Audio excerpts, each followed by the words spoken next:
ዶክተር ኮከብ መሐመድ በጤናው ዘርፍ በሕይወት ዘመን ላበረከቱት የላቀ የሙያ አገልግሎት ጤና ሚኒስቴር በ27ኛው የጤናው ዘርፍ ዓመታዊ ጉባኤ ተሸላሚ በማድረግ መርጦታል።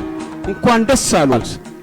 የምስራቅ ኢትዮጵያ የመካንነት ችግርን ለመቅረፍና የእናቶችን የመውለድ ጥያቄ ለመመለስ የበኩላቸውን አስተዋጽኦ አድርገዋል። በዚህም ከ15880 በላይ እደግመዋለሁ ከ15880 በላይ እናቶች ልጅ ወልደው እንዲስሙ ሙያዊ ግዴታቸውን ተወጥተዋል።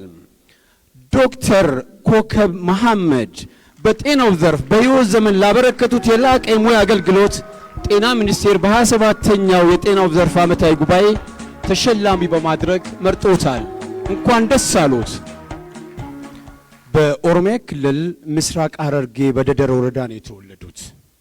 የመጀመሪያና ሁለተኛ ደረጃ ትምህርታቸውን በጅማና በአዲስ አበባ ተምረዋል። የሕክምና ዲግሪያቸውን ከጎንደር ሕክምና ሳይንስ ኮሌጅ ያገኙ ሲሆን ከአዲስ አበባ ዩኒቨርሲቲ ደግሞ የማህፀንና ጽንስ ሕክምና ትምህርታቸውን ተከታትለዋል።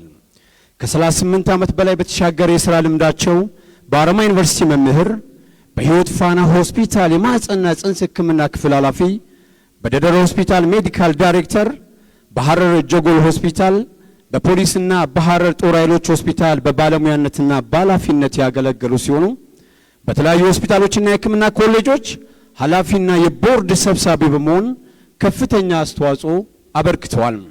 በአገር ውስጥና በውጭ ሀገራት በርካታ ስልጠናዎችን የወሰዱ ሲሆን የተለያዩ የጥናትና ምርምር ስራዎችን ሰርተዋል። የምስራቅ ኢትዮጵያ የመካንነት ችግርን ለመቅረፍና የእናቶችን የመውለድ ጥያቄ ለመመለስ የበኩላቸውን አስተዋጽኦ አድርገዋል።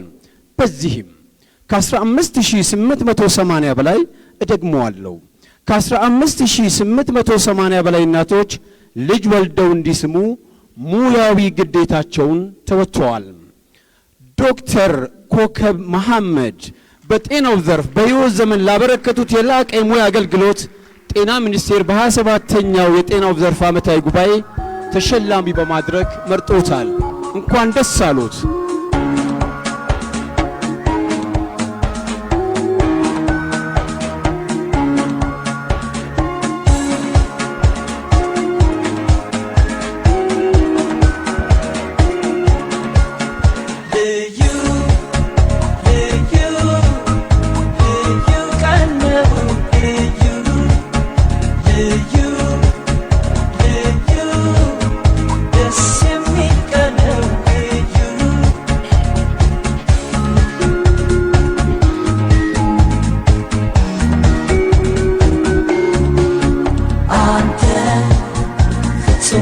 ዶክተር ኮከብ መሐመድ የሕይወት ዘመን የመጀመሪያው ዙር የላቀ የሙያ አገልግሎት ተሸላሚ።